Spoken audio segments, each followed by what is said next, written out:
Good evening. I am Marcia Marins, and I'm a member of the League of Women Voters of Chautauqua County, and I am also a moderator for this night's Meet the Candidates Forum. A little bit about the League. The purpose of the League is to promote political responsibility. And the way we do that is by educating voters on issues and then participating in government by voting. And that way, that's the way you express your faith in the candidate of your choice. We are nonpartisan. We do not support any candidate or political party. And we've been around for 100 years, so we know how to do that fairly well. Membership is open to anyone who is able to vote, whether male or female, despite our name.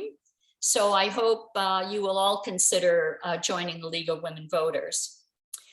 Throughout its history, the League of Women Voters has been providing candidates with the opportunity to take their case directly to the voters.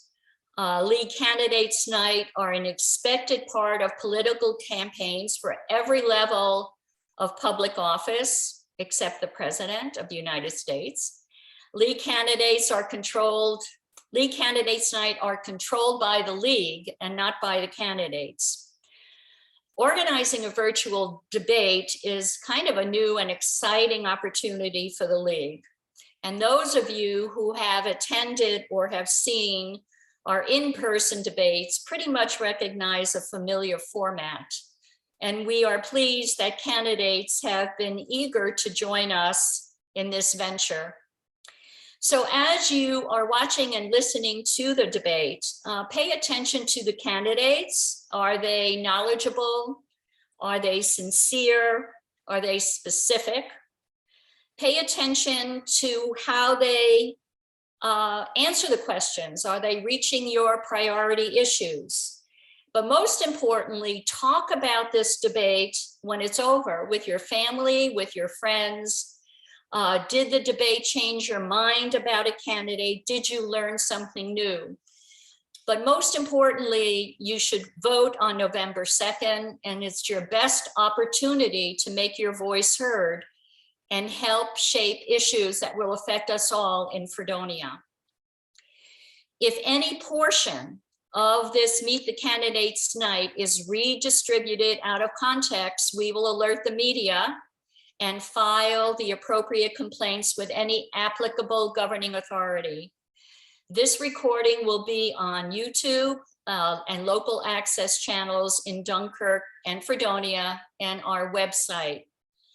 You may also not take a clip and post it anywhere. The whole debate must be posted in its entirety if you want it posted on your own website or your own Facebook page. So with us this evening are the candidates for Village of Fredonia Board of Trustees. We have Michelle Twitchell, Nicole Syracuse, William Weatherlow, Roger Britz, Gregory Krause, David Bird, John Esperson, Eva Dawn Bashaw, and Michael Barris declined. So this is a debate, and we, like a referee, enforce the rules and the time and simply stay out of the way. Our timekeeping team is there. Make sure you keep an eye on that space that says timekeeper, because I will. We have not given the candidates these questions in advance, except the first one, and they will respond unscripted. All candidates will have 1 minute to respond to a question they received prior to this meeting and include a brief presentation discussing their qualifications. Each reply will be limited to 1 minute. Candidates will also be able to challenge or rebut one another, limited to 30 seconds. There will be no counter rebuttals. And there will be 1 minute for closing statements. The order of their responses were drawn by lottery prior to the start of this meeting and will be in the same order for closing. Your statement should include qualifications for the office and respond to the following question. What do you consider the most pressing issue facing the village of Fredonia, and what would you do to address and resolve this issue if elected? We will begin with Mr. Krause.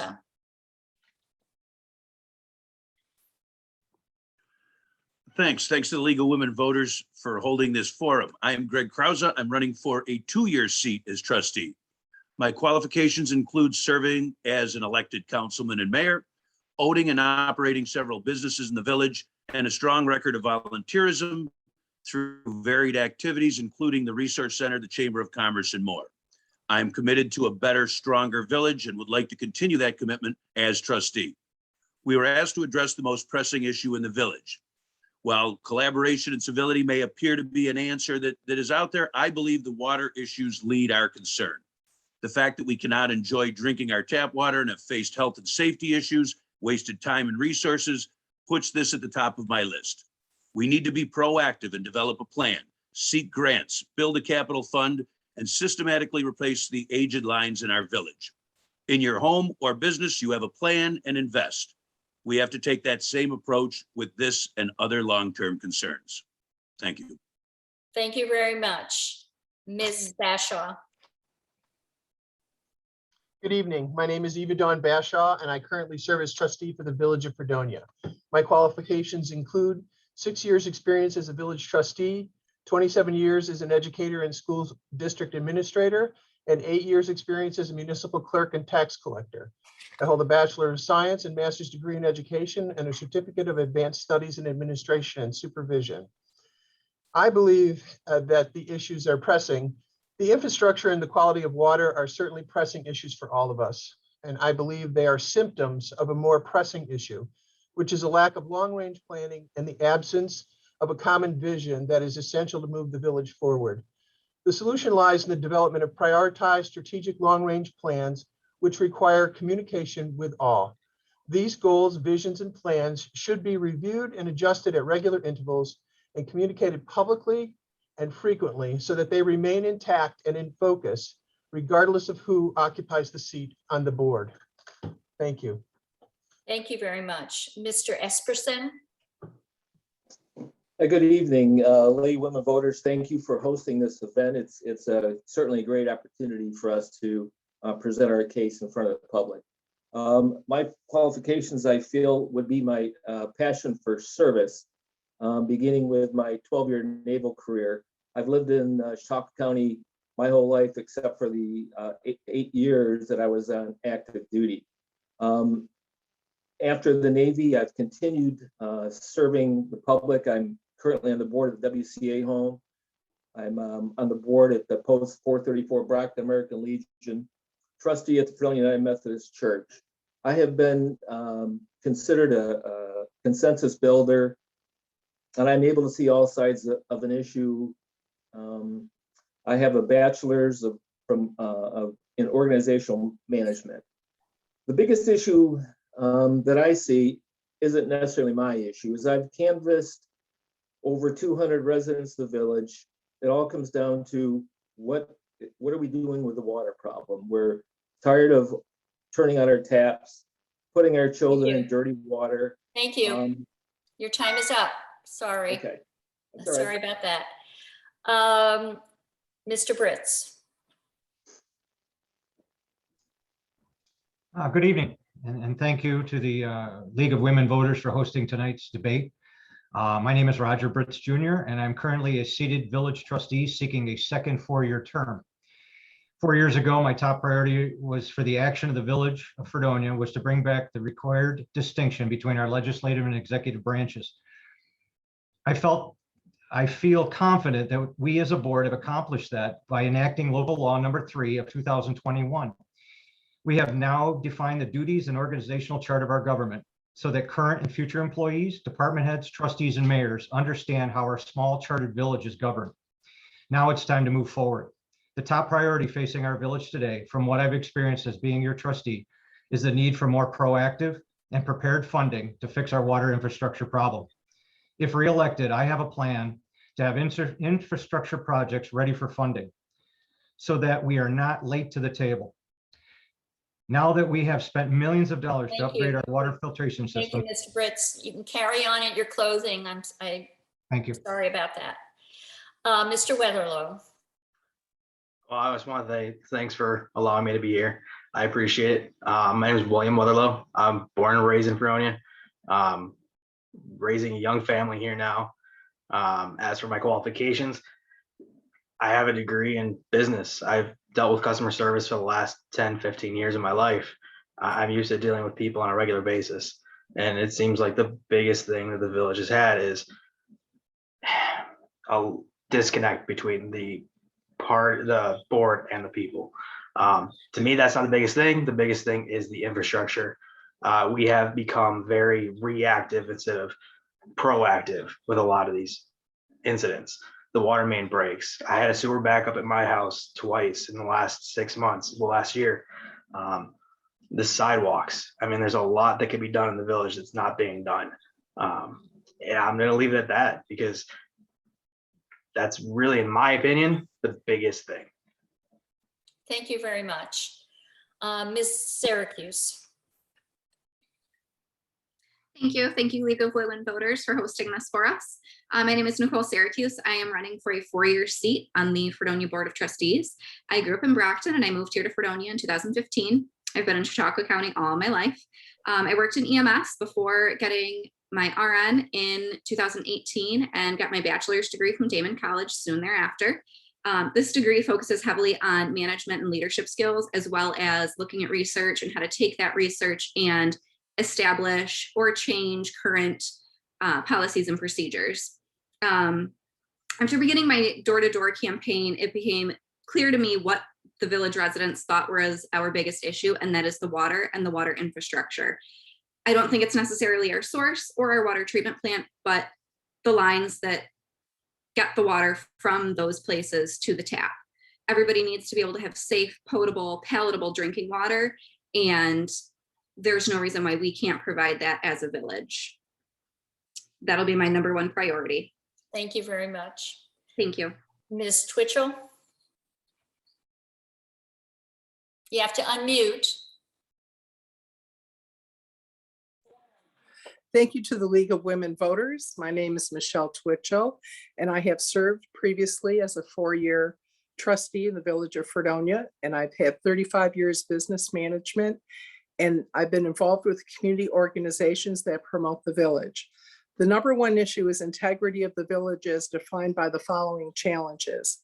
Economy. We must support local businesses, institutions, and farmers market using Barker Commons while promoting the village as friendly to new development. Administrative. Integrity on the balance sharing of authority between the office of mayor and board of trustees. Recent change in the charter strips the executive authority from the mayor and increases the executive authority to the legislators. 3 branches of government, executive, legislative, and judicial, must be kept for checks and balances of our local government. Also, village employees must be treated with respect. Climate, long-term resilience and sustainability that a well-maintained water distribution can provide against predictable and recurring extremes. Upgrades to the reservoir can be Thank done you. by researching Thank you. grants. You'll continue another time. Sorry. Mr. Byrd.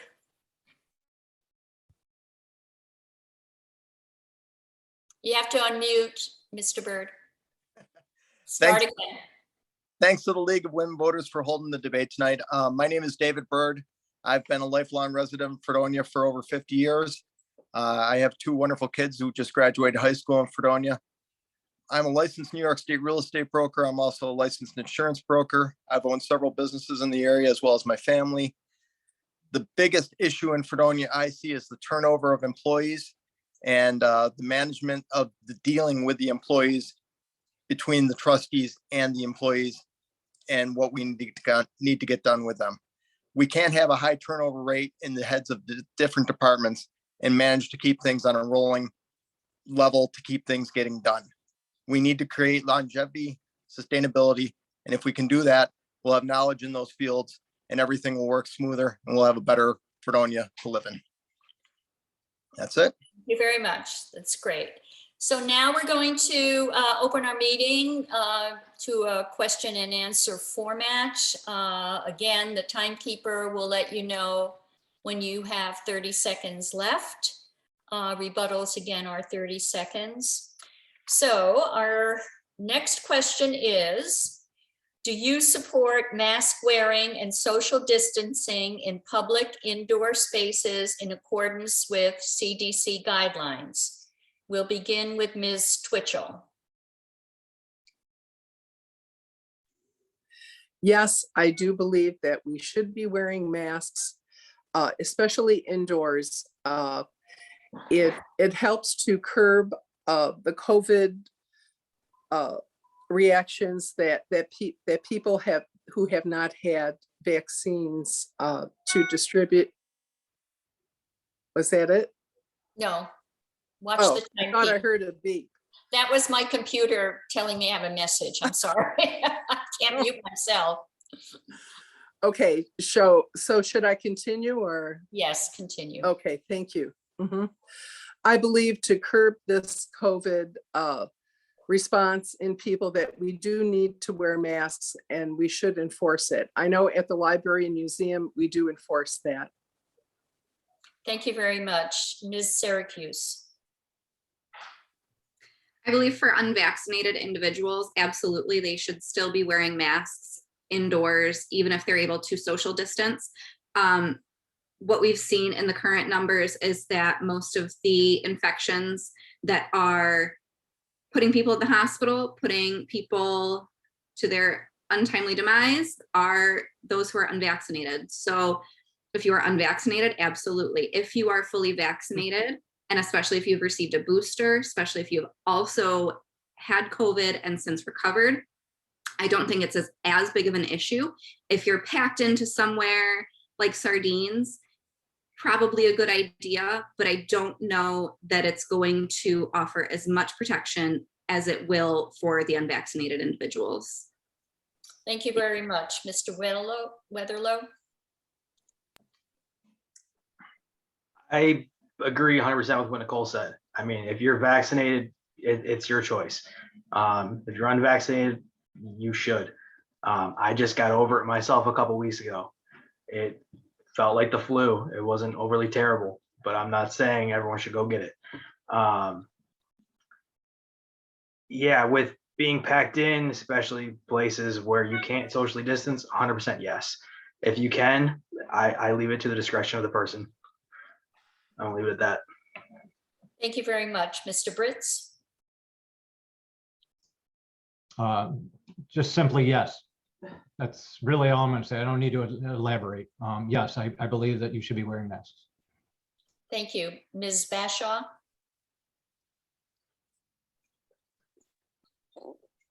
I believe that unvaccinated individuals should definitely be wearing masks and practicing social distancing and all the precautions that are recommended.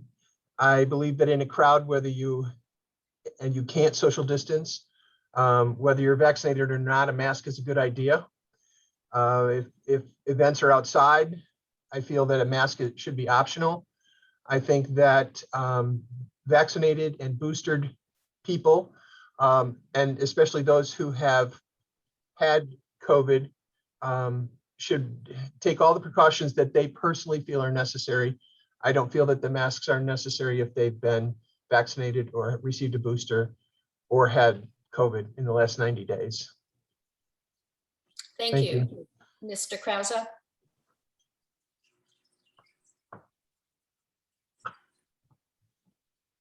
I'm going to follow the science. I did at the beginning. I did right on through. I think when it's called for to wear a mask, we wear a mask. By the way, I don't like wearing a mask. I don't think anyone does, or I don't think we love it, but we do it because it's in the best interest of society. I don't like wearing a seatbelt very much, but I do it because it's in the best interest of society and it's been legislated. So follow the science. Heck, our campaign, I love getting out and seeing people. Anybody that knows me knows I love to talk. We went to a virtual door-to-door instead of knocking on doors because we were a little concerned, not as much with us, fully vaccinated, but more concerned that we were going to make others uncomfortable. Another thing about the masks, respect it if someone asks for it. If there's a business that wants it, please wear it. Sometimes I'm not sure we're better off wearing the mask so that we don't get into who is and isn't vaccinated at this point. Thank you. Thank you. Mr. Esperson? Well, I think my libertarian side is going to come out here very shortly. I've personally been vaccinated and had a booster shot, as has my wife. I believe if you have not been vaccinated, then you definitely need to wear a mask. It only shows respect for those around you, protects yourself, protects others. But I believe in personal responsibility and free choice. But there comes a time when you have to do what's best for the community at large. And at this point in our society, unvaccinated people should be wearing masks all the time when they're out in public. Thank you very much. Our next question. How do you propose to solve the issues regarding the infrastructure related to Fredonia's water supply and system? Would you support a comprehensive plan to replace water lines in the village? What would be your plans to proceed with this? We'll begin with Ms. Syracuse. I absolutely believe that our water lines need to be replaced. As a general everyday citizen, I believe that we don't have all of the information that we would need to formulate a solid specific plan. But just going off of the knowledge that I have, we are going to need grants. It's going to be expensive. We're also going to need to explore every option we have as a village for getting those funds. If we have to bond something, if we have to cut back on expenses in a couple of other areas and kind of dump it into the water fund for a bit. Every avenue should be explored and get our safe potable water as well and as economically safely as we can. Thank you. Thank you. Mr. Weatherlow. I believe we need to do our research first. I mean, if it's not coming from the plant, it's coming from the pipes. We should be scoping the pipes, seeing which ones are the oldest. Start with the older ones, replace those. Do it a little step at a time. Doesn't all have to be done all at once. It's gonna be more cost effective that way. Yeah, prices of materials and stuff will go up, but it's not all at once. We don't really know where to begin unless we put our research into it first. I mean, if we scope the lines and see, hey, this line's got a major crack in it, replace that one. If this one's got a really worn down in a couple spots, replace that one. Replace the ones you think are gonna break first and go from there. Thank you. Mr. Britz. Marcia, I do believe that Dave Bird didn't get a chance to answer the mask question. Is that true? Yes. I thought, I'm so sorry. Thank you. We'll get to that when we finish this strand, okay? I apologize. I think I wrote that you did before you did. So, Mr. Britz.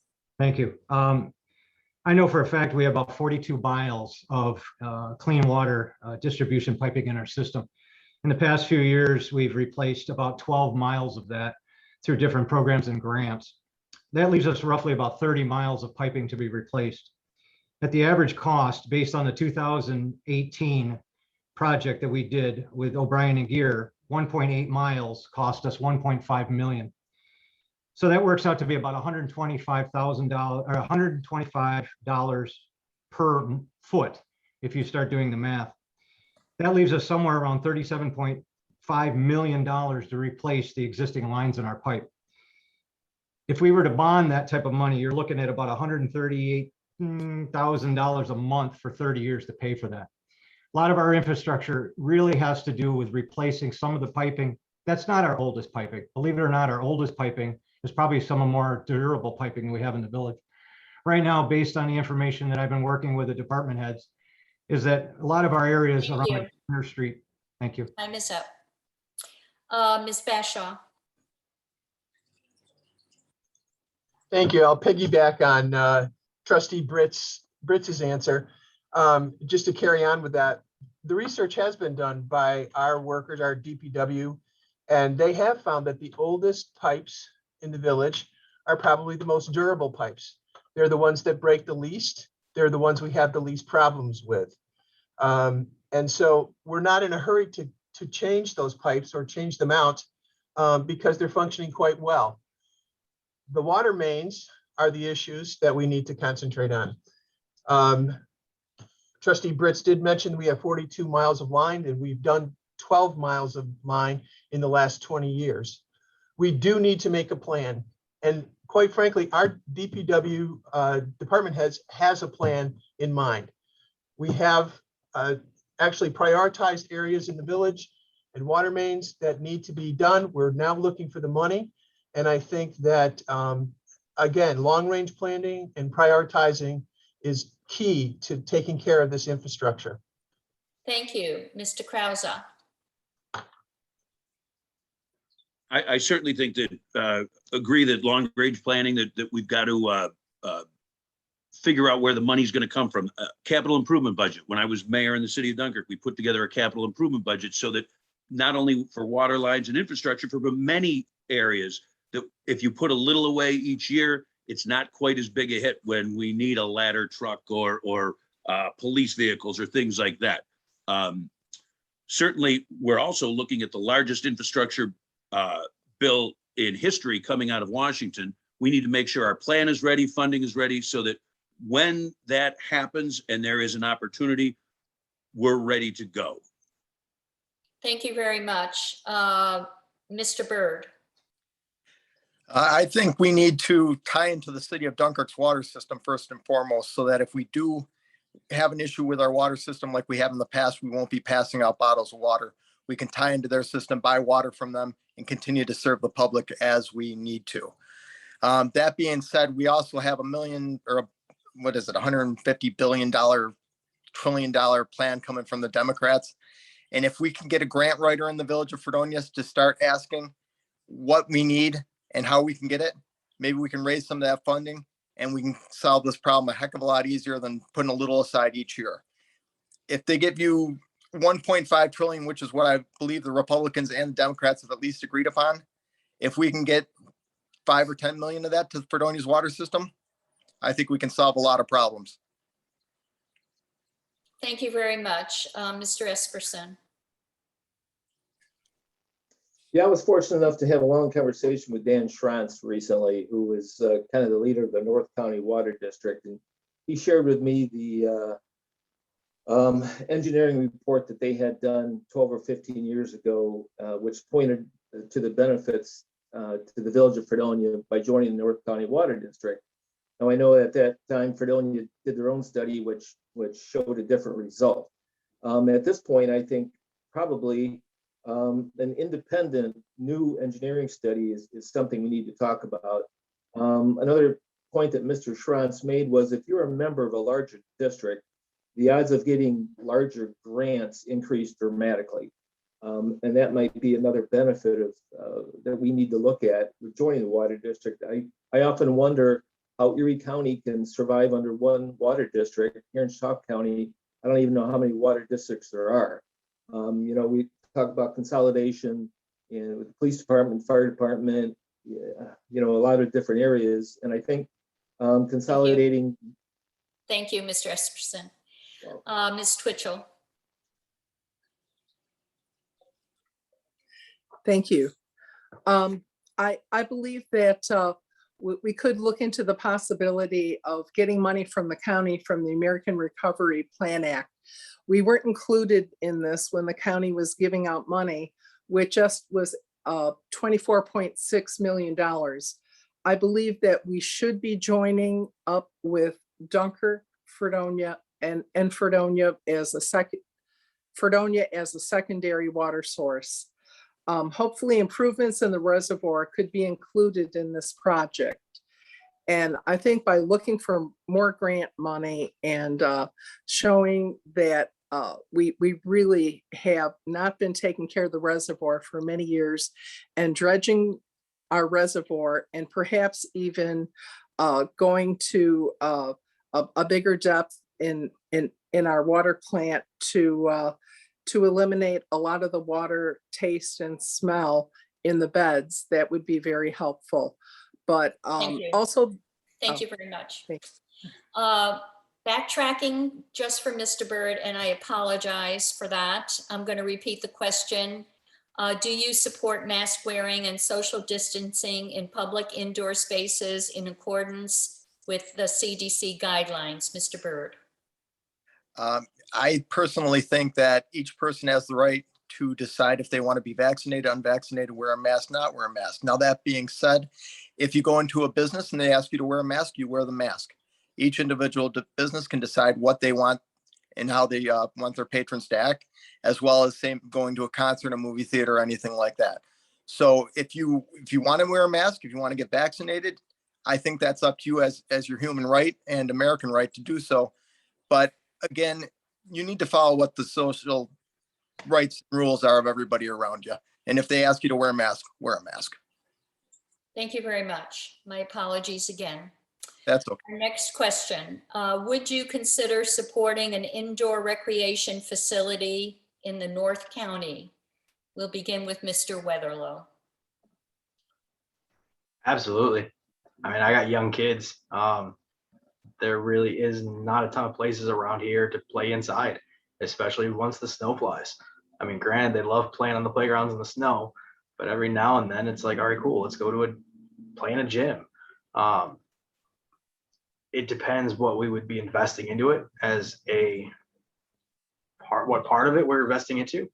I know we have a couple local small gyms around here that the kids can go to. But as a area thing, absolutely, I'm all for it. Thank you very much. Mr. Britz. Yeah, I definitely support that. And in fact, probably about 20 years ago, I owned an indoor rock climbing gym here in the village. And one of the projects that I worked with some of the developers was to increase that type of activity here in our community. We actually had blueprints that were drawn up by an architect out of Buffalo to build a facility off of Bennett Road, which is now going to be the new ice cream freezer facility. But yeah, I would definitely try to support that. And again, that would be a regional, an idea that we could all work together as a community to get that done. Thank you very much. Ms. Bashaw. I too would be in favor of that. I think it's a great idea. I think that we could scout out locations for that. I'd be curious as to what each municipality needed to provide and what role they would play in it. But I think that's a wonderful suggestion and would certainly support that any way I could. Thank you, Mr. Krause.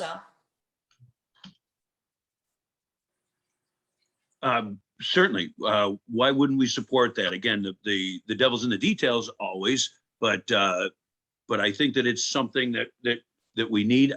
Perhaps that facility could house other programs other than just we all think of athletics and gyms and things like that, but there could be other programs that synergize in there, arts, sciences, all of those type of things. But I mean, once again, until we look at numbers and details, why wouldn't we support it? It would be wonderful.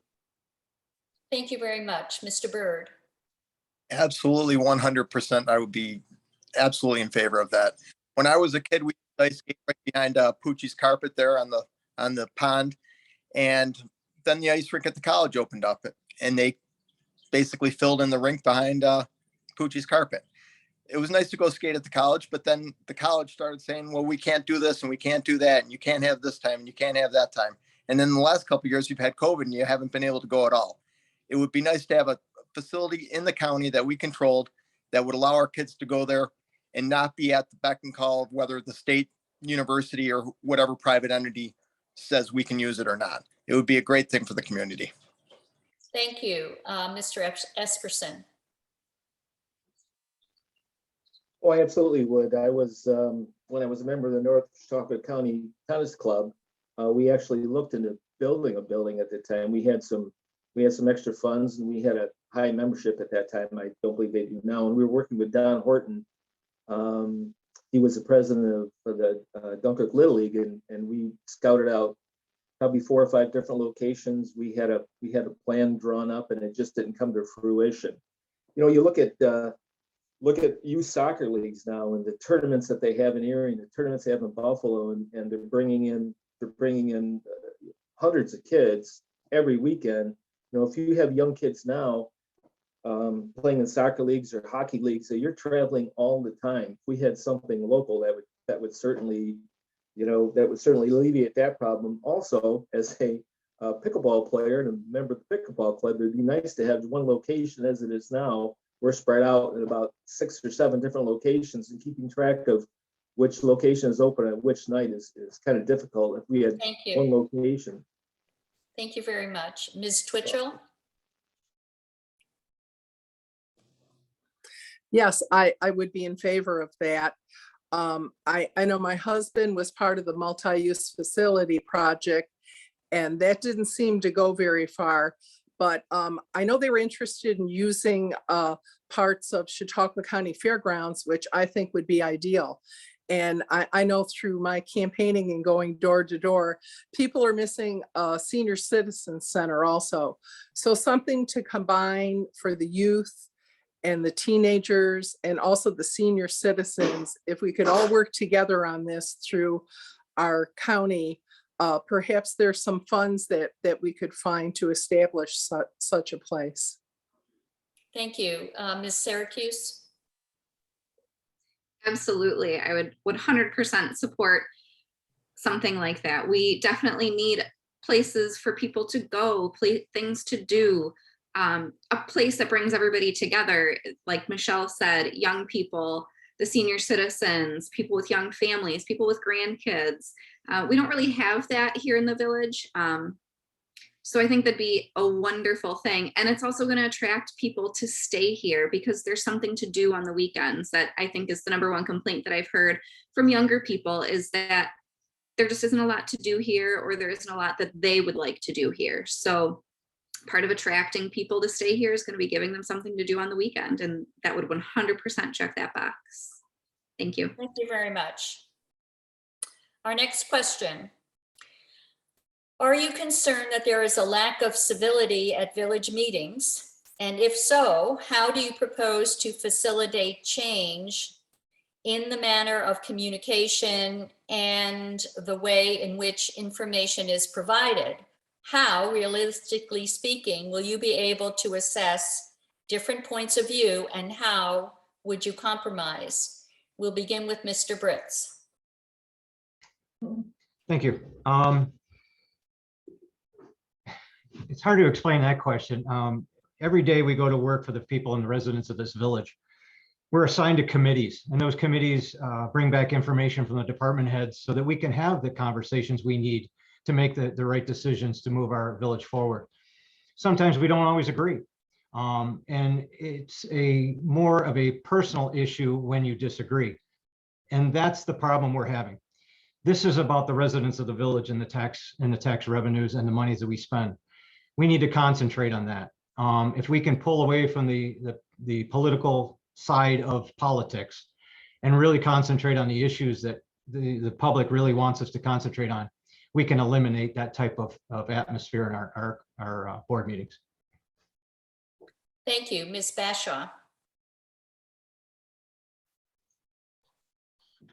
Yes, that's a great question. And I think that you would agree that the civility has improved greatly in the last few months. I think it took us that long to get to that point. It's interesting to point out that all the trustees are of the same, or either currently of the same or recently formerly of the same party. So imagine that as we question the civility. But I think it's important to point out that regardless of the discontent among the members that occurred in the beginning of the change in the guard, so to speak, as the board members, we unanimously passed over 98% of our resolutions unanimously. So we do come to some agreement. It takes us a while to get there, and it's taken us a while to sort out the manner in which we do that. But we have certainly taken care of a lot of business in this village, regardless of the discontent, and it has gotten much better. Thank you. Thank you. Mr. Krause.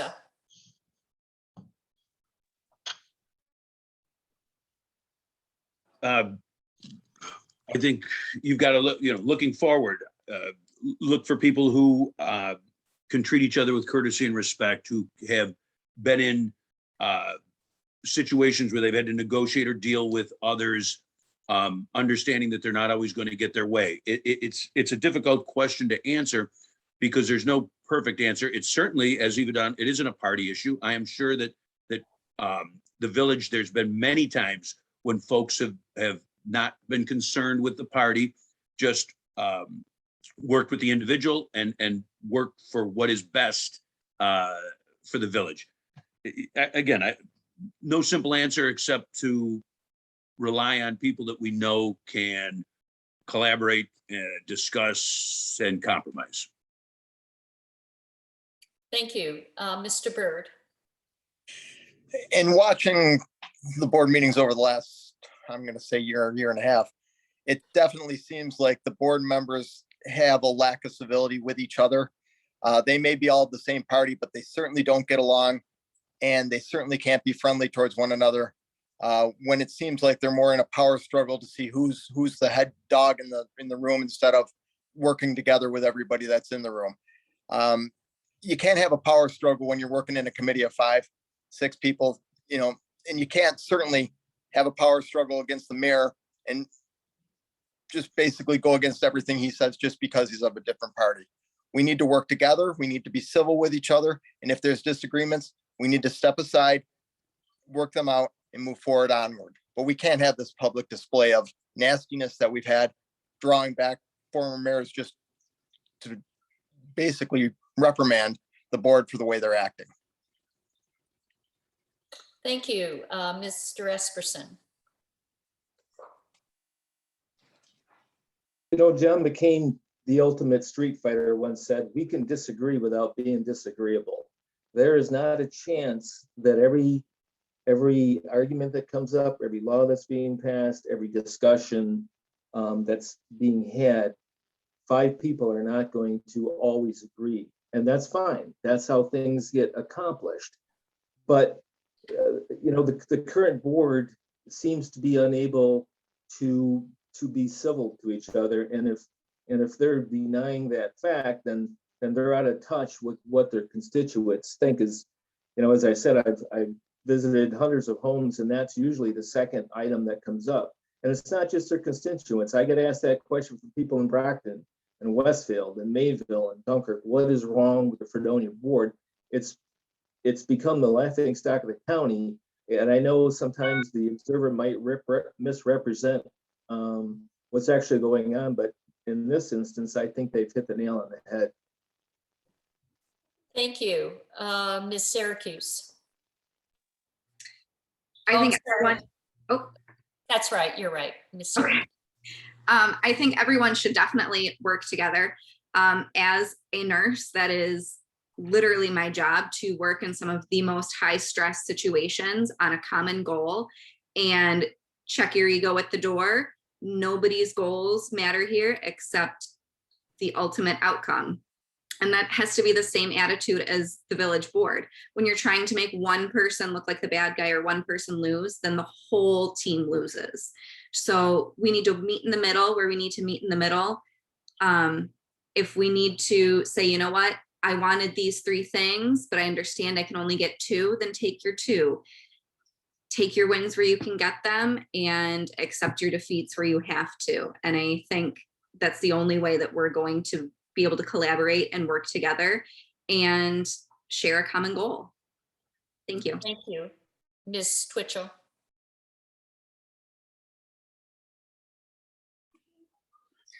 I have to agree with Nicole and saying that we do have to agree on a common goal.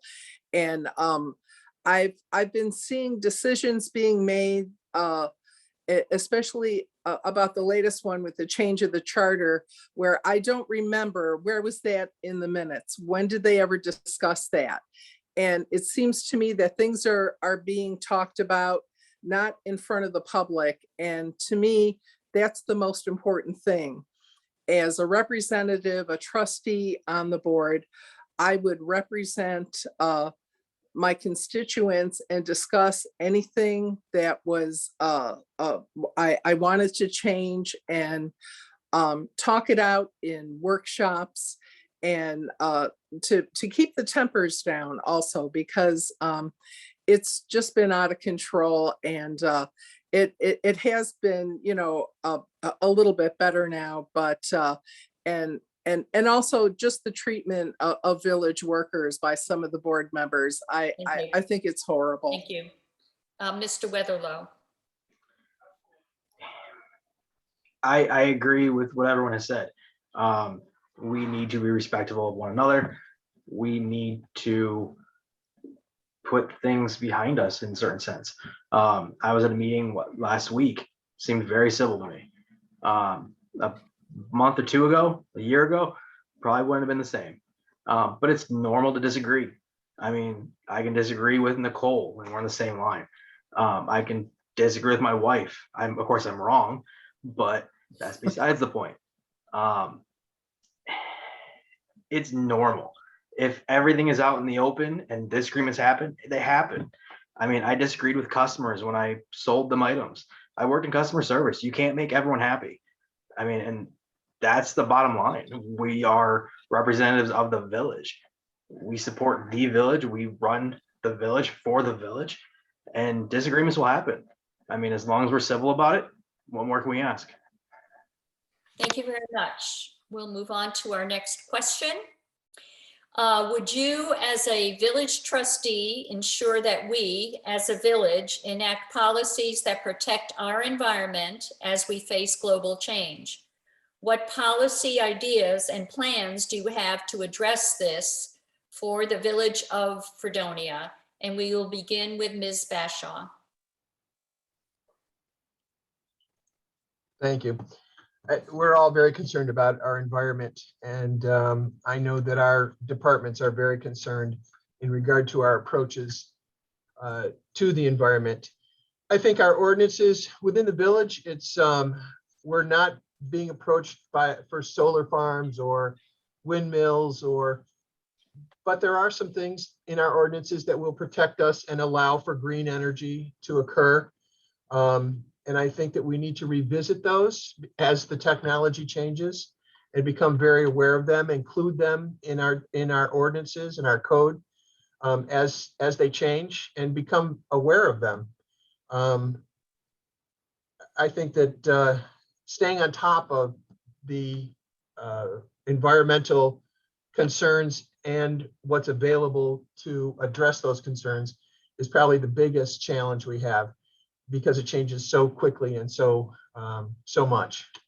But I think that we're trying, and I think we need to continue. Thank you. Mr. Krause. I think first we have to accept that on a global level that there is a problem, that there is an energy that we need to focus on our resources and things like educating and encouraging green energy programs, not necessarily at the community level, but at the individual or business level. There are tremendous tax breaks for putting solar panels on the top of your house. We need to make sure that that's out and public. As far as environmental, I'm as green as it can be. When I was mayor in the city of Dunkirk, we started the recycling program. I went, and how did we do that? We went door to door. We went to every school. We taught the kids. We sent them home with the program, because that was an effective way to establish that program. It was successful as long as the recycling program could be with resources, but certainly encouraging individual choice on accepting Thank you. some form of green energy. Thank you. Thank you. Mr. Byrd? If you talk to any of our children, that's the number one worry in their world that right now. Absolutely 100%. We need to be cautious and concerned with our environment. Locally, we should be looking at solar panels. We should be looking at different forms of green energy and whether we need to get electric vehicles and that type of stuff. But also just locally, more garbage cans, trash pickup. I remember, I'm going to say 10 years ago, 12 years ago, we used to have college kids get in trouble. Instead of giving them a sentence of paying a fine, they went around town and picked up garbage. There's certainly ways that we can keep our community clean, keep that stuff from getting into our waterways, into our sewers.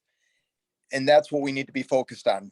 Just eliminating the waste, recycling what we can, doing what we can as local citizens, just to make sure that we keep Fredonia as clean and beautiful as possible. And the government hopefully will help relieve everything else that's going on. Thank you, Mr. Esperson. I think we have an untapped resource with SUNY Fredonia. I think we all know how environmental friendly they have been. I think they may even have that major now. I think it would be a great idea maybe to speak with that department, have them and their students come in and take a look at how the village does business, how we take care of the waste we have, maybe make recommendations of where we could be better. They could, take a look at all of the departments within the village and come up with with some kind of plan that we can operate more environmentally friendly. But I think not getting the college involved, because Dave was right. It's a major issue with not only young kids but college kids. I mean, it's their future, it's their planet, and I think they're all in on it. And getting them involved, to me, seems like a no-brainer. Thank you, Ms. Twitchell.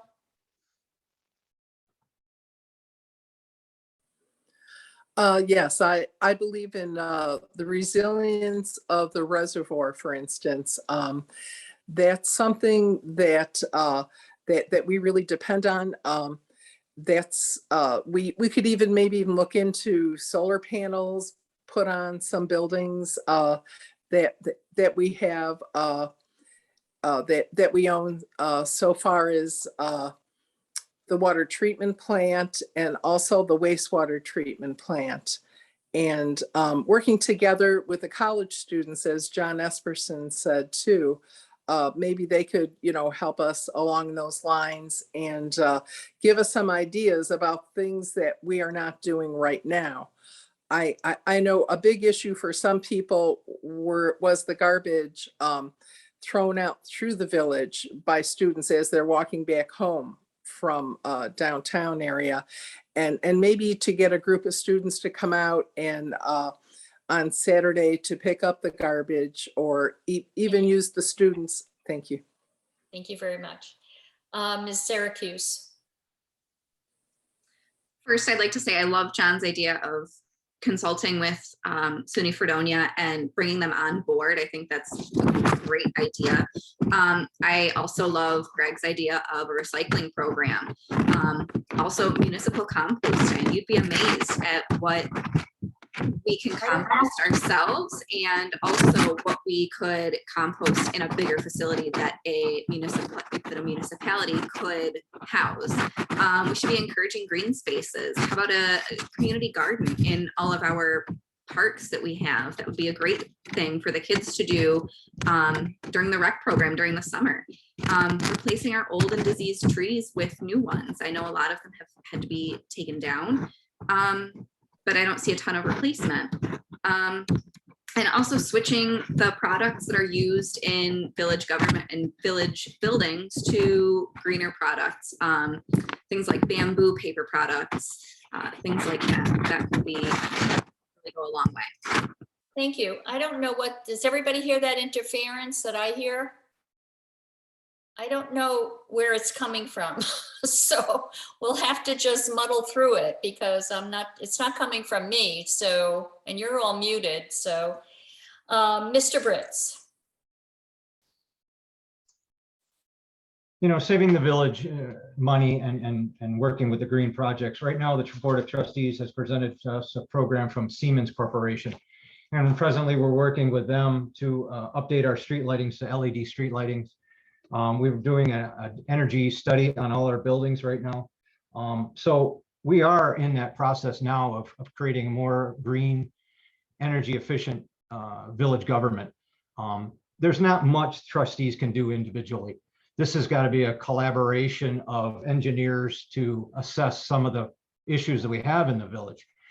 If we go down to a personal level by recycling and buying green products, we can definitely do that as an individual. But for anything that we need to do as a village end of it and make our village government more efficient, we're working on that program right now. And we have a very good comprehensive plan through Siemens Corporation that the trustees will be reviewing and hopefully implementing soon. Thank you very much. We'll move on to our next question now. Who is responsible for the aesthetic appearance of the 60 and 20 roundabout? The state, the county, town, village, or volunteers? We'll begin with Mr. Krause.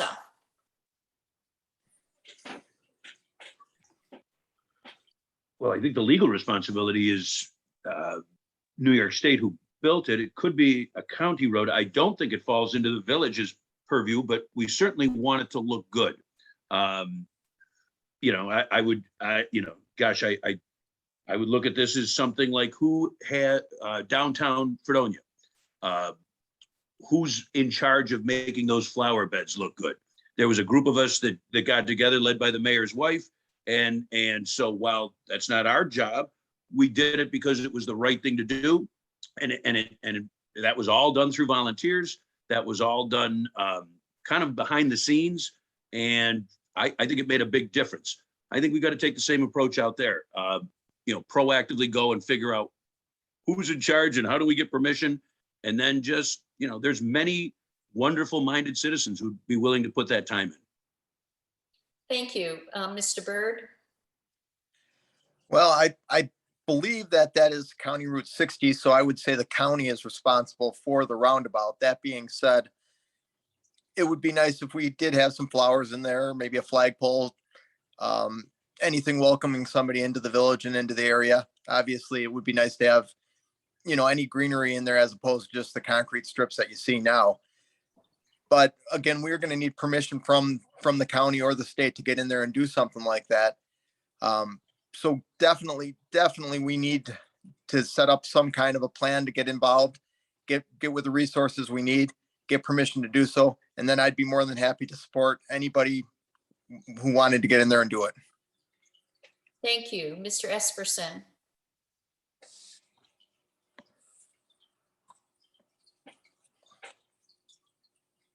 You're muted.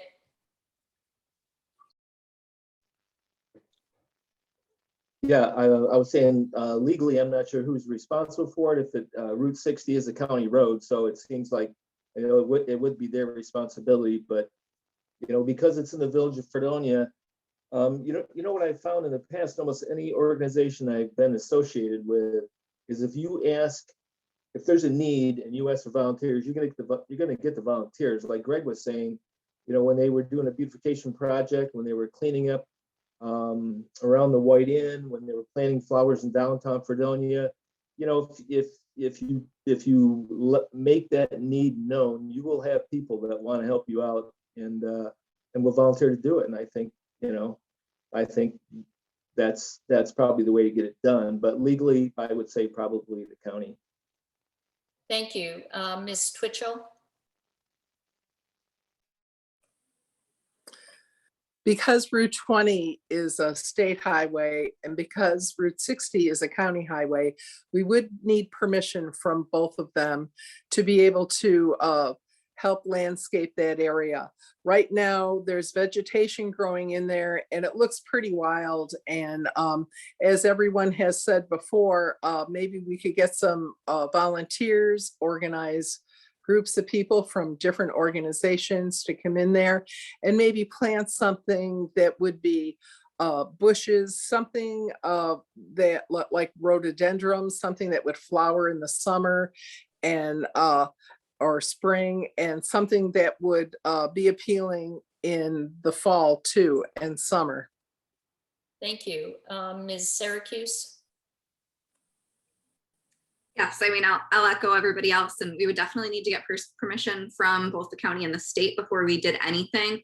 But I love the idea of making that look more appealing, and the village as a whole, like Greg said, with the flowers in front of the businesses down Main Street. As Dave will tell you, I'm sure curb appeal can be a huge drawing factor. So if people are driving through from out of town and they see our village looking beautiful, or even that roundabout looks amazing, they're going to want to stop and maybe have lunch, check it out, see what we have to offer. But if everything's kind of overgrown like it is now, it's not going to attract as many people. So maybe getting a committee together with village officials, some volunteers from the general public would be a great place to start. Thank you. Thank you. Mr. Weatherlow? I agree with everyone with what they've said. Volunteers, amazing, awesome.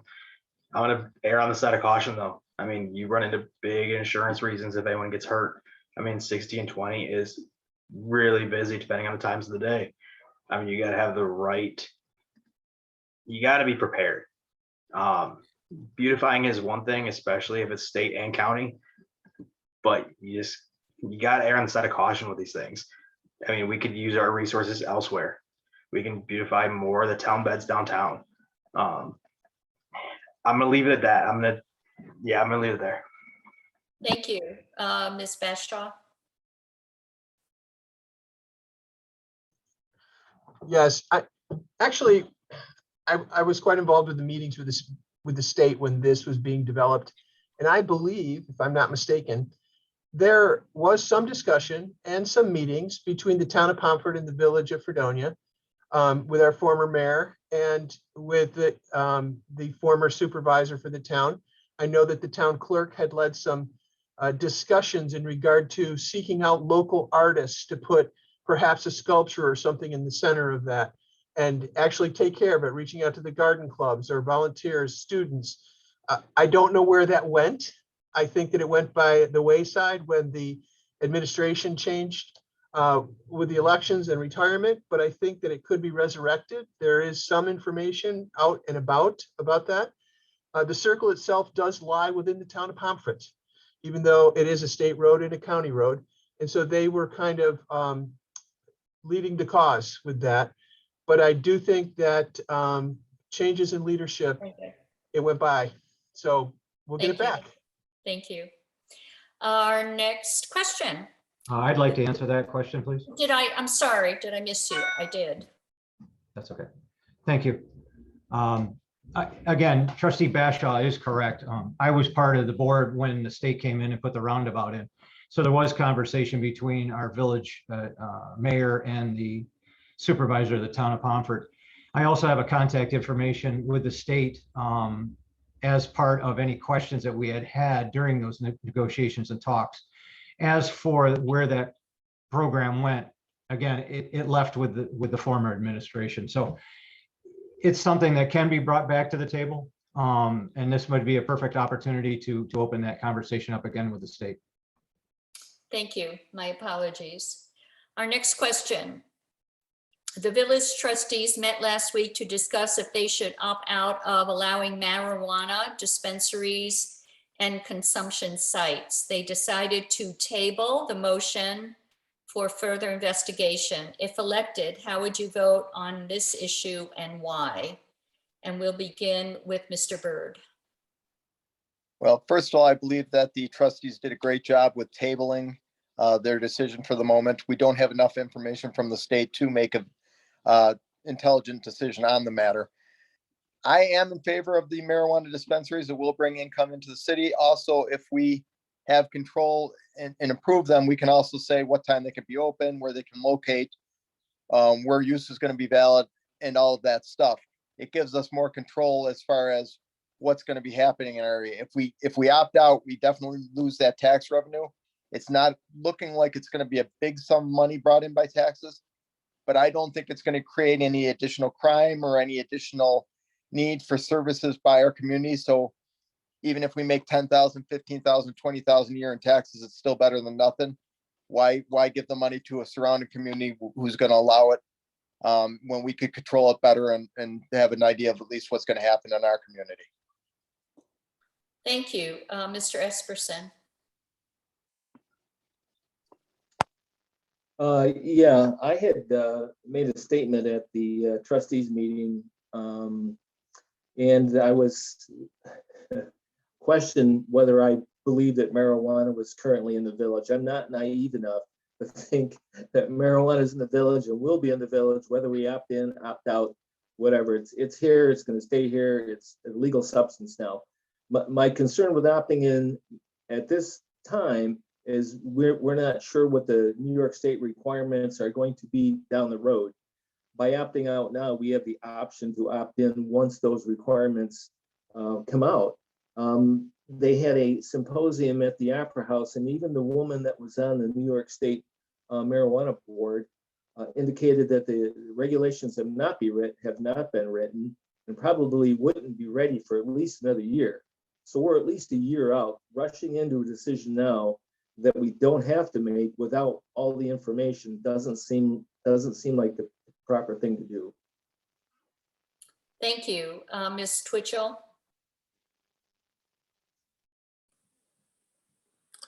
Yes, I believe at this moment, we could opt out and wait until we get more information.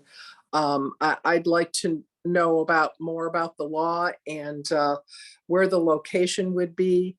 And, you know, as John said, it's here. I mean, people have it. And if we're able to make money, bring in revenue from such a place, maybe that would be something we could look into. But to me, it's really unclear about all the regulations and what we can do at this time. So I think it would be best to table it at this point. Thank you. Ms. Syracuse. I was also at the same symposium that John was at, and will echo his sentiments that there's just so many unknowns as far as how this law will be implemented. I think our smartest and safest option right now is to opt out for now, because if we opt in right now, we're not really gaining anything except the risk of how it's all going to shake down and how it's all going to be implemented. Even if we opt out now and then opt in at a later time, we're most likely not impacting when those businesses could open, because they wouldn't be able to open until late 2022 at the earliest anyway. So let's get some more information. Let's make sure that we're going to have some benefit and go from there. Thank you. Thank you. Mr. Weatherlow. I see both sides of the argument. I see withholding out, waiting to see what happens, but I also see jumping in and rolling with the waves. I mean, we can see everything in front of us. We can control the way it steers. We can create the zoning laws and where they're going. We won't know 100% until the state has it out, but at least we can go along for the ride instead of holding back and being reactive again. Dunker's going to have one before us. Town of Pomfret opted in. Irving already has one. I mean, they're around us now. Why not roll with it and try to get some of that income and revenue into the village? Thank you. Mr. Britz. The decision that I had during that the process of us tabling the resolution was I'm also gathering more information. I'm listening to our constituents, and I'm listening to you, the candidates for trustees. This is going to be a board decision based on how people feel in our village. But again, it's here. It's going to be here. If we jump in or jump out, it's an opportunity for us to really understand where the state is wanting us to go with this. And I really feel that the state is using us, small communities and things in this point, to kind of set forth their goals of how they're going to write the laws. So I myself personally feel that we should opt out at this point. This would give us an opportunity to see how it plays out and then opt in at a future date. Thank you. Ms. Bashaw. Yes, I have to agree with everyone. There needs to be more research, which is one of the reasons we took the action we did last week as trustees.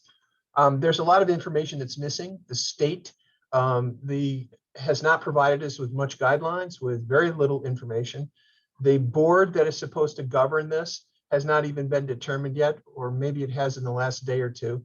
I think that, and yet I've had overwhelming response from the residents, our constituents, that they are in favor of this. That's what I've received. I think that opting out gives us more options. And so if we opt in, we can never opt out. If we opt out, we can opt in later on. And I think that hometown rule allows us to, like Mr. Weatherlow said, to create ordinances that guide us through the process and give us a little more control in the village. We need time to create that. Thank you. Thank you very much. Our next question. How do you feel about collaborating with, did I miss you? No, I just want to make a statement to something that was said regarding that last issue. Do we have an opportunity to do that? Yes, you can rebut 30 Okay. seconds. Could I Okay. do my first answer first? Did, yes, let Mr. Krause, let Mr. Krauser respond and then you can rebut. Thank you. Yeah, it's going to happen, Marcia. I was at the last meeting. I was at the symposium. This is an easy one for me. You know, we've got to do everything we can to support business growth, our business community. Every business in the downtown can benefit from this. My activity, my actions over the last 20 years have been not only to grow my own business, but to help others in the village grow their businesses. I think it's a great opportunity. I also think that we do have enough information. We know that we can legislate location. We can legislate THC levels. We can legislate products. There are so many different areas that we can control that we lose control of if we opt out and allow it to be delivered into our village. Thank you. Thank you. Sorry. Mr. Esperson, this is a rebuttal, correct? That's correct.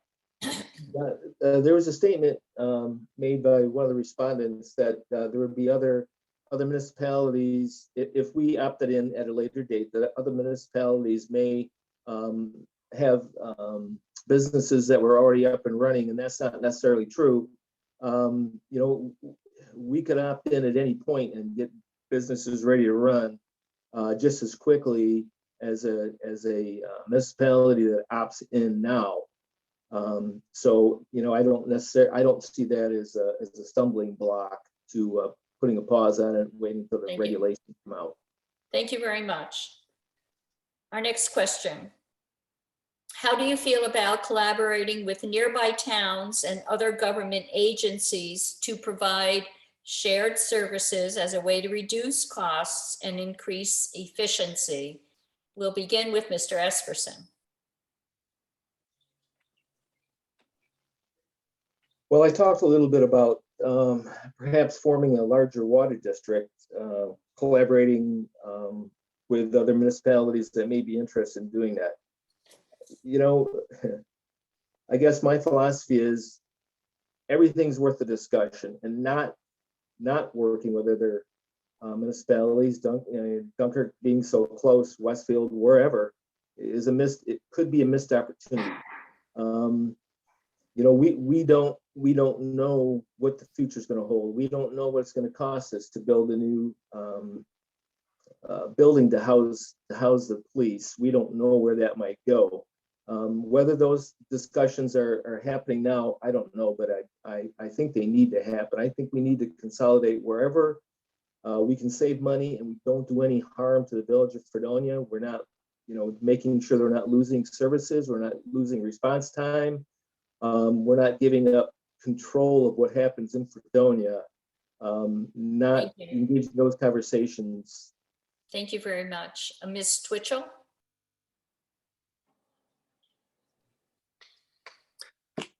Yes, I do believe that we should be part of the Northern Chautauqua County water system. As you remember, Dunkirk had a big water break and we were supplying water to them.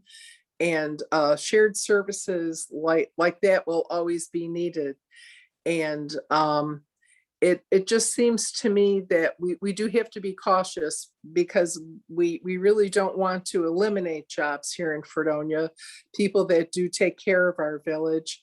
But at the same time, perhaps we can share somebody who could help us economically to develop a better business plan, such as the town of Pomfret or any other surrounding community where we could share a plan to help us grow in this economy. Thank you very much. Ms. Syracuse? I would certainly be open to exploring the idea of that and see if we could make a cost savings. I do think the best place to start would be looking at joining the North County Water District, even as has been discussed as a supplier. Being able to supply water and a backup to the city, the rest of the county, would be great for us. And just to help out our neighbors. As far as the other services go, I think that could get very tricky very fast. You're talking about combining different union contracts, covering a larger area. Where do we shift employees? You know, we obviously have fewer employees than the city of Dunkirk. So if we were to look at combining with the city of Dunkirk, are they gonna, you know, come here? Are our employees gonna go there? I think logistically it could get very sticky, but it's worth looking at for sure. Thank you. Thank you. Mr. Weatherlow? I agree. It's all worth talking about. I know, especially the services like the fire and the police and the streets, they're all shorthanded as it is. I mean, they could use the help. If we're talking about helping others, we got to be careful we don't spread ourselves too thin. We spread ourselves too thin, we have something happen, we're in trouble. In terms of the water, 100% join the water system. We just got to make sure it's right for us as a village before we make a decision. And I'm going to leave it at that. Thank you. Mr. Britz? Consolidation of services is nothing new to our village. In 2013 debate, some of the hot buttons were the water issues, government transparency, and consolidation of services. In the 2017 debate was the same thing.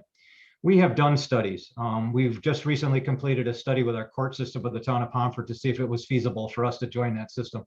And the trustees had all agreed at this time that it wasn't fiscally responsible for us to be joining that type of consolidation. Some of the other things that have been brought to the table numerous times were the consolidations with the town of Pomfret and their DPW. If anything, that would be an opportunity for us to combine services. Doesn't mean we have to combine employees, doesn't mean we have to combine unions. We can combine equipment. We can work together to purchase a piece of equipment that can be utilized between the two. Consolidations of police departments are very difficult, like you said, with the unions. It's studies that have already been done. We just need to pull that binder off the shelf, dust it off, take another hard look at it. And you need a board that's willing to look at that, and you need to have committees that look at that. Thank you.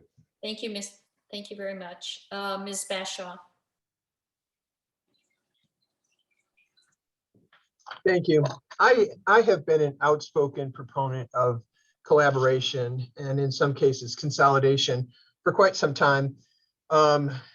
We currently are in the process of creating a collaborative comprehensive plan with the town of Pomfret. We also share an assessor. So we do have some of those efforts already underway.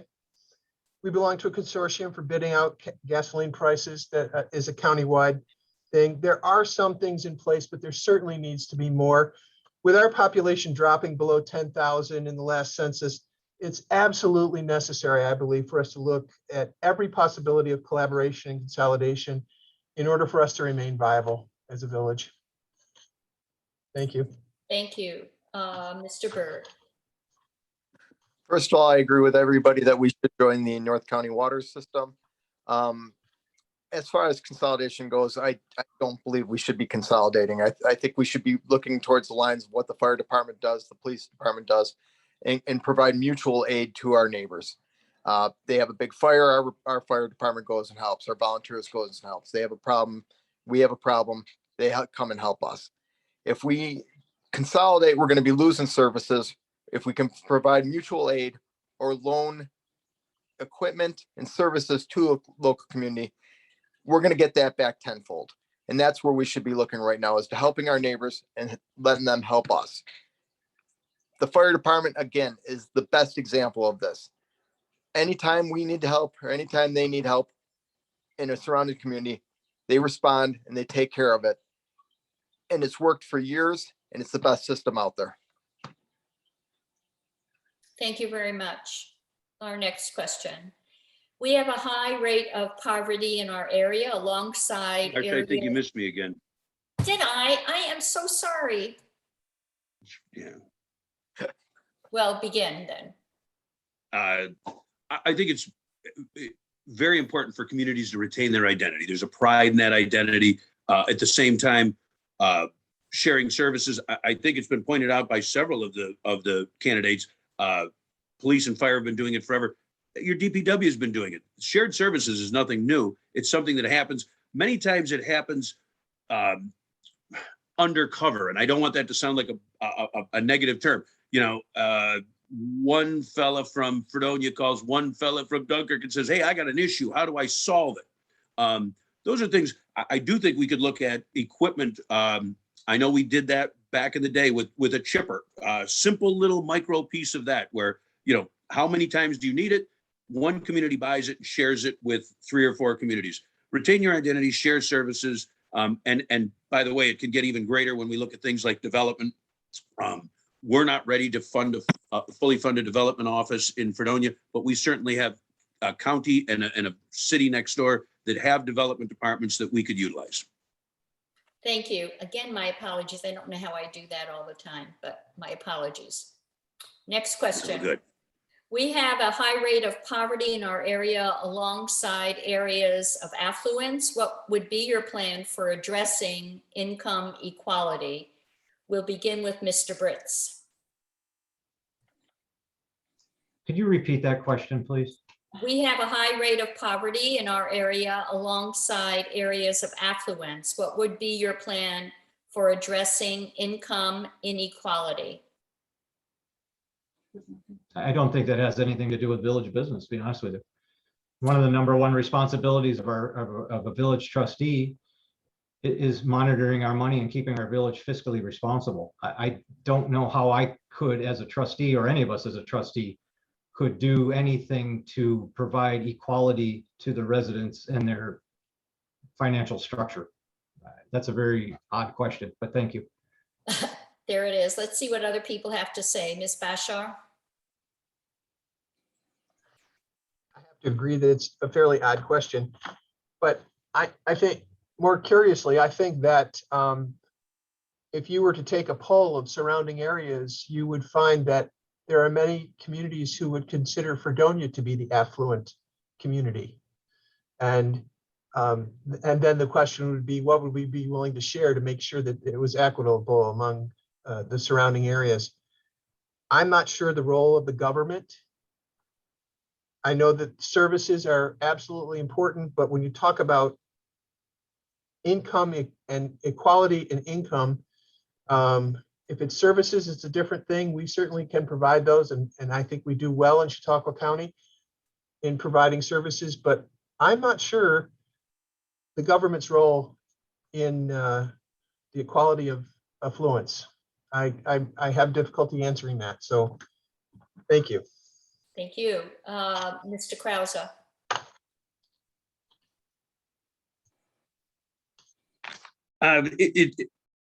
Again, we don't have the control. I've heard what our trustees have said about, we don't have that kind of control. Those are tax codes and things like that. But what we do have is a personal responsibility to support a nurturing atmosphere, an atmosphere where people have the ability to succeed, where people aren't labeled. You know, there's a wonderful group in Fredonia that lives off of the motto, when in doubt, be kind. And I think that more than anything, when it comes to, like I said, we're not going to affect income inequality, but we can develop an atmosphere that supports everyone. Thank you, Mr. Byrd. Well, I mean, as a community, the best thing we can do to raise income levels is provide jobs. And the only way we're going to provide jobs is if we can attract businesses to the area, as well as bring people into the area. So food truck Wednesdays, concerts, street dances, anything that's going to bring people into downtown Fredonia, into our village, and attract people to the area, that's going to allow people to work. People working make more money. People with money spend more money, and our income and our viability of the community grows. If everybody goes to church and they put $1 in the collection plate, the church gets so much money. But if you get $100 extra in your wallet this week and you throw $10 in, the whole community and the whole church benefits. The only way we can raise up the people of lower incomes is by providing jobs that pay money. And the only way we can do that is by attracting businesses into the area so we can grow our economy locally. Thank you. Mr. Esperson. Yeah, because I'm retired now, I have some extra time. So I was perusing the village charter, and there was nothing there about, equality, economic equality, although there were some things in there that need to be erased. But, I would agree with Mr. Byrd that we can stimulate economy. We can make it more of a business-friendly atmosphere. I don't know if you've ever had the opportunity to go down to First Friday in Westfield, but that's a hopping place. They have concerts in the street. They have outdoor vendors. The village is vibrant, and sometimes I'm wondering why we don't have that in Fredonia. Why downtown Fredonia doesn't seem to be vibrant unless there's a festival going on. I think we could be more involved in making that happen. We can bring the farmers market back downtown and not leave them where they were, where they each vendors lost about 40% of their income they had the year before by being in that municipal lot. So I'd say stimulating, existing businesses and trying to bring new business in is probably the best thing we can do. Thank you. Ms. Twitchell. Yes, I don't believe that's government's responsibility. And so far as jobs go, I know in the mail today, I even received a postcard about Dunkirk Ice Cream hiring and sign-on bonuses. I mean, there are surrounding businesses that are looking to hire people, but so far as bringing the quality to everybody that lives in Fredonia, as John was saying, by having the farmers market downtown in the park, having that visible, and maybe doing more things that are equal for everyone to attend, including Festivals Fredonia, and continuing working on, bringing our village, attention to promoting it, and maybe we could even have people come here and hopefully buy the White Inn. That to me is what would be a really good accomplishment. Ms. Syracuse. So I definitely agree. We need to be stimulating the economy, getting more jobs.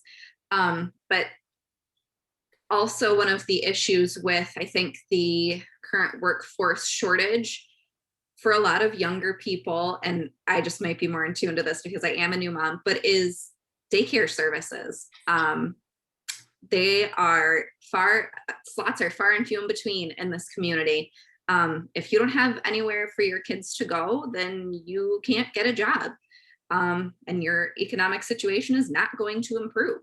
So maybe to piggyback off of what we discussed earlier, in getting a Northern County kind of rec center, maybe we could try to get a Northern County subsidized daycare in that rec center and kind of kill two birds with one stone, making a affordable daycare option, gets people out to work, and your economic growth can go from there. Thank you. Thank you very much. Mr. Weatherlow. I'm gonna side with Mr. Britz. I don't feel like we have enough say in providing what is being asked in this question. I don't have an accurate enough answer to even provide a guesstimation. I mean, I'm all for creating new jobs, but how much can we really control? And I'm gonna leave it at that. Thank you very much. We will now allow 1 minute for a concluding statement. And we will begin with Mr. Krause. I want to start by thanking the League of Women Voters for this opportunity and to really thank and congratulate every candidate that's running. I wish you all the best. Residents are experiencing a serious crisis of confidence in the direction our village is going. My experience, determination, and ability to collaborate lead me to believe that we can restore that confidence. I've shown a commitment to the village in both my professional and personal activity, and I'm prepared to serve Fredonia residents with the same level of enthusiasm I approach every endeavor. This is a time for serious people to work together to find solutions. I'm confident I'm one of those people, and I ask every voter to allow me to earn your trust by casting your ballot for me and give me the opportunity to serve as a member of the team that restores that confidence. Thank you. Thank you very much. Ms. Bashaw. In closing, I too would like to thank the League of Women Voters for this opportunity. I'd like to point out, I mentioned it before, that despite the appearance of discontent among the members of the board, we have unanimously passed more than 98% of our resolutions presented to us in the past 2 years in favor for the village, on behalf of the village. We have also had some significant and lasting accomplishments, such as overseeing projects at the water plant, the wastewater treatment plant, the Opera House, all totaling more than $11 million. We've successfully negotiated the fire contract with the town of Pomfret, water and sewer contracts with both SUNY Fredonia and the town of Pomfret, and 2 employee contracts. We've updated technology in the village hall, as well as our accounting programs and record keeping. We've added online bill paying and a service to the residents, and we've increased needed personnel in every department, just to mention a few. I urge you to vote to keep those of us who have persevered through the challenges of governing the village, so that we can continue to use our experience to develop long-range plans and provide the continuity necessary to move the village forward. Thank you very much. Mr. Esperson. Yeah, I would like to thank the League of Women Voters for this opportunity and also thank all the other candidates. I don't think anybody would undertake this unless they had a deep love for the village and believe that they're the best candidate to get done whatever they want done and to serve the people of Fredonia. You know, I happen to feel one of those people, one of those persons would be me. When I was in the military, I served on a SWAT team, and I served with people in that SWAT team that I would not care to have a cup of coffee with or a beer with, but we worked together as a team because we knew what our mission was, and that was the only thing. That was the only thing that we cared about. That was the only thing that was important. The same rules apply to the trustees. They have to determine what the goals is, because without a goal, you're a ship without a rudder. You don't know where you're going. It's often been said that this is the most important election in your lifetime, and you know I usually scoff at that, but this is an important election. Thank you very much, Mr. Britz. Again, I'd like to thank the League of Women Voters for having this debate tonight. To sum everything up, I mean, listening to the candidates and the trustees that are here tonight, we all have the same goal. We all have the same drive and ambitions to move our village forward. Working together and collaborating is definitely what trustees are elected to do. I went to work every day for the past 4 years working for the taxpayers of this village. I try to keep us fiscally responsible, made decisions based on how we can move our village forward. Never a political thing was involved with this. The political parties get you to the table. Once you're elected and you're seated at that table as a trustee, it's time to go to work for the residents of the village. I'd like to thank Trustee Bashaw. She definitely hit a lot of the things that I was going to say. We have accomplished quite a bit as a board. So to echo some of the things that we have accomplished, we have increased personnel in the village. We've also negotiated 4 major contracts, and we are closing now on a 5th and 6th contract. That's very huge for a board to Thank you. accomplish in 1 year. Thank Thank you. you very much. Mr. Weatherlow? I'd like to thank everyone here. I mean, it's a Wednesday night. Yeah, it's Wednesday night. My kids are in bed now. I'm usually in bed at this point, so it's amazing I made it up this long. But I appreciate it. As for the village, we're a small town. I mean, you could say there's no party politics, but there are. But there's no room for it down here. We are one Fredonia. We are in it for the village. We are here to make it a better place. I live here. I'm raising my kids here. I wouldn't do to the village what I would not do to my kids. I mean, I'm doing it for them and I'm doing it for everyone else in this village. And I appreciate this time. Thank you. Thank you very much. Ms. Syracuse? Thank you, everyone. Thank you, League of Women Voters. This was a great forum. At the end of the day, we all just need to work together so we can disagree respectfully and still get the work done. We need to be putting the village's best interests above everything else. We need to be working towards a common goal. And I think as a board, if elected, I will be encouraging economic development, and doing things that encourage young families to stay here and make this a wonderful place to stay and raise your family, and a wonderful place to stay during retirement. The current census numbers made it very clear that people are not staying here. So let's try to change that. Thank you. Thank you. Ms. Twitchell? And I would like to also thank the League of Women Voters and all the candidates that are running for trustee. And I feel that it's important to our village to hear each one of the representatives and what they bring to the table. I want to have the honor to serve the village board once again and to bring transparency and accountability to the process of village government. Without this, we can't make it work. I will work to communicate with everyone in the village government to bring back structure to the village and integrity that we all want as residents and for those employees that work for the village. I will work to bring back order to the village meetings without constant bickering and listening to the concerns of our village residents. I will seek to work with local governments, institutions, and sharing ideas and solutions to our needs in improving the quality of life we all expect. I want to promote the values, sustainability we have in the village to move us into the future so others may want to live here. Thank you very much. Mr. Byrd? Well, first of all, I'd like to thank all the candidates and the League of Women Voters. It was a very well-run debate. Everybody's answers were well thought out. So congratulations to everybody. And I thank you for hosting us.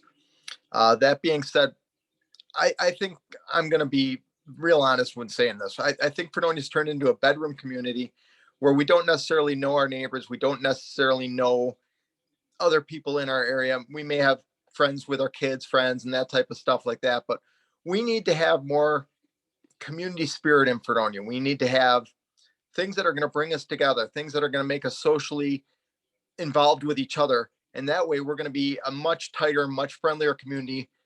And that's going to allow us to get stuff done that we need to get done.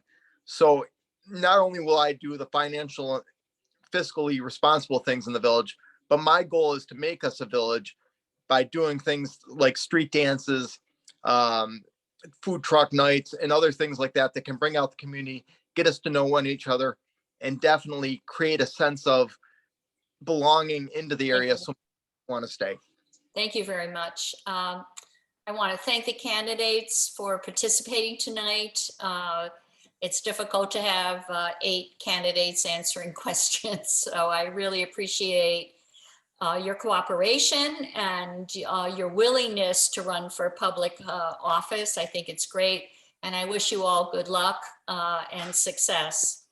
Voting is an essential step in the process of democracy, and by exercising our choice for elective offices, we affirm our faith in the democratic process. I want to remind everybody viewing to let your voice be heard by voting on November 2nd. But there's early voting, which runs from October 23rd to October 31st. There are 4 locations, so wherever you are, if you happen to want to stop in and vote, you can be at the Board of Elections in Mayville, the Jackson Center in Jamestown, the Chautauqua Mall, if you want to go shopping and then vote, always a good thing, in Lakewood, and the Chautauqua County Fairgrounds. The polls on November 2nd will be open from 6 a.m. to 9 p.m. And if you early vote, you cannot vote again on November 2nd, try as you may. So I want to thank Mary and Jack Croxton, who are our timekeepers, Lisa Mertz, Pat Curell, and Tina Rauza. And thank you all for joining us. You really had a successful debate night. Good night, everyone. Good night.